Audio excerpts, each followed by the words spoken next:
This is Jagmeet Singh, the leader of the New Democratic Party of Canada, and if his party can win more seats than anyone else this October, he might become the 24th Prime Minister of Canada as well. In fact, not only is Singh the first Sikh to lead a major national party into a general election, but he would also be the very first New Democrat to become Prime Minister. But let's be real here, the NDP have never won government. Federally, anyway, and only after 5 decades did they finally win the status of official opposition back in 2011.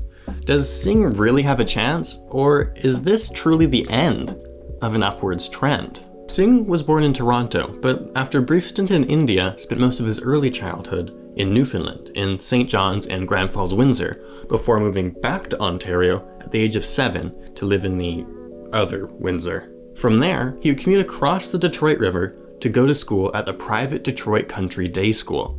He then went on to receive a Bachelor's of Science in Biology from Western University in London, Ontario, and then a Bachelor of Laws from York University in Toronto. He then worked as a lawyer for the next 5 years.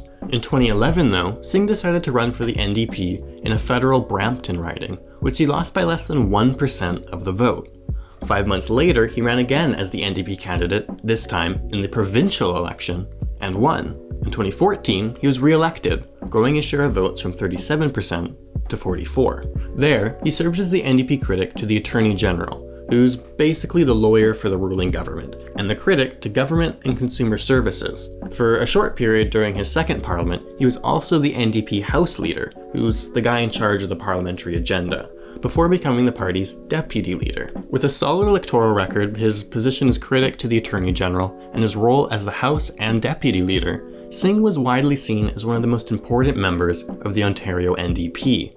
So prominent, in fact, that he was floated as a future leader for the provincial party, which is why it came as some surprise when, in 2017, he announced his candidacy for the federal leadership race. Sure, he had a pretty good political resume. He had first run for federal parliament anyway, and he was actually polling quite well among NDP supporters. But he'd also never set foot in the House of Commons, and now he was asking the federal party to pledge their confidence in him?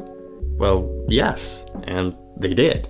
Singh won a landslide victory with 53% of the vote. His opponents all won less than 20%. And this is even more noteworthy than you may think. You see, the NDP require a candidate to win an absolute majority of 50% or higher before they can actually assume the leadership. Usually, this is done over the course of several ballots, where the bottom performing candidate is eliminated each round, and their votes are redistributed to the voter's second choice. In the contemporaneous Conservative leadership race, for example, it took Andrew Scheer 13 rounds to win a majority. But Jagmeet Singh, he did it in just 1. The only other NDP leaders to win on the first ballot like this have been the party's founder, Tommy Douglas, and the party's single most successful leader, Jack Layton. So how did he do it? 2 reasons. First, Singh went viral. Do we believe in celebrating diversity? Give it a round of applause for side diversity. A round of applause for diversity. All right. It's okay. Yeah. It's so. On the campaign trail, Singh had been attacked by a very loud and very persistent heckler. She can only really be described as a racist, and accused Singh of trying to implement Sharia law, which is like bigotry squared for how much it doesn't even make sense. And instead of validating the complaint with a simple and true, "I'm not a Muslim," Singh launched into an improvised and passionate speech about the importance and power of inclusivity. We don't want to be intimidated by hate. We don't want hatred to ruin a positive event, right? So let's show people how we would treat someone with love. We welcome you. We all believe in your rights. This room is a room filled of people that are loving and that will support you, but this isn't the best way to do it, but it's okay, we're gonna talk some more. So my friends, let's just say this is a little bit awkward, but it's okay. Listen, you know, growing up as a brown-skinned, turban-bearded man that I faced things like this before. It's not a problem. We can deal with it. There's going to be other obstacles we're going to face, and we're going to face them with what? With love and courage. We can overcome anything. We're not worried about this. His words and his friendly, conciliatory tone were incredibly well received and widely lauded. The NDP finally had a leader who was not only articulate and experienced, but could compete with the progressive, media-ready Justin Trudeau. The second reason for Singh's strong victory, and probably one that's closely related to the first point, is that Singh is a highly skilled and experienced campaigner. For instance, over the course of the leadership race, the NDP tripled their membership numbers from 40,000 to 124,000, and Jagmeet Singh, he was responsible for signing up more than half of those new members. And this is really important, because you can only vote in the leadership race if you signed on as a member, and if 1/3 of the party is only there for you, and you alone, well, that's a pretty big advantage. This strategy wasn't without its controversies, though. Singh was accused of essentially hijacking the party with all his new sign-ups. Instead of changing the minds of the NDP members and winning their support, he just changed who the members were. And there were worries that this wasn't going to be very repeatable when the general election rolled around.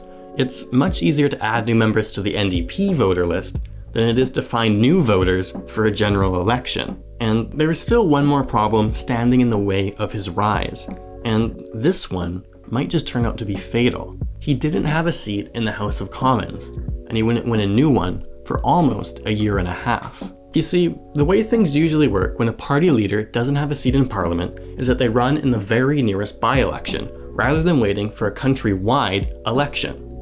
This way, they can quickly return to action in Parliament and remain relevant in the news cycle. Often, they'll even ask a loyal backbencher from a safe riding to step down so that they can win a seat sooner and with less risk. Future Prime Ministers Brian Mulroney and Jean Chrétien, for example, both had to run in by-elections before they could lead their parties in Parliament. Singh, though, chose to delay. Jack Layton had also been in the same boat, and he chose to wait 2 whole years for a general election. That turned out alright, but I don't think you can say the same thing about Jagmeet Singh. When he was elected to the Ontario legislature, he quickly became a rising star, and when he won the federal leadership race, he was a media darling who had just gone viral. But since then, nothing. His absence from Parliament has made him irrelevant to the news cycle, where once he was the popular, stylish Instagram politician who could take on Justin Trudeau, he's now fallen to obscurity. And even if you admire his commitment to running in a riding close to home, his media absence was so bad that he eventually had to run on the other side of the country anyway, in Burnaby, BC specifically. He even moved to that riding. But it might have already been too late. They're already talking about which minority governments they would help hold power when they win 3rd place. Hell, right now they're acting like their biggest competition is the ascendant Green Party. And in October, he's gonna have to go head to head with Justin Trudeau, who's just as media savvy and is honestly much more skilled and experienced at articulating policy details at the same time. It's not all dread and gloom though. Despite Singh's recent media failures as a leader, he's actually doing quite well on the policy side of things. I think it's quite commendable how proactive the NDP have been on major policy issues, regardless of how good you think those policies are. They've released far more plans in far more detail, far sooner than any of the other parties, especially the Liberals and Conservatives. And that, at least, is a very good sign. They're running a plan of a new deal for people, which isn't the most inspired branding, but is a tangible plan nonetheless. Their platform is filled with plans for cheaper healthcare, university, and childcare, government subsidized housing, a federal minimum wage, closing exemptions on the carbon tax, and committing to reconciliation. But I think the thing to watch out for is it enough? Quite frankly, the NDP just don't have the same odds of winning government as the Liberals do. If you're a right-leaning voter, you probably hear all those platforms and see a whole slew of things you wouldn't vote for. And if you're a left-leaning voter, is it worth taking the risk when you can also vote for Trudeau, who is actually quite progressive and now is hardened by 4 years of experience? After all, most NDP policies really are just Trudeau, but more. But maybe you see more than more. If you really truly uncompromisingly believe in these left-wing values, if you're tired of other parties never going far enough, even when they promise they will or say they care, if you're really looking for change, then maybe it's time to change the way you vote. Maybe it's time to vote NDP. Hey, hope you enjoyed this video.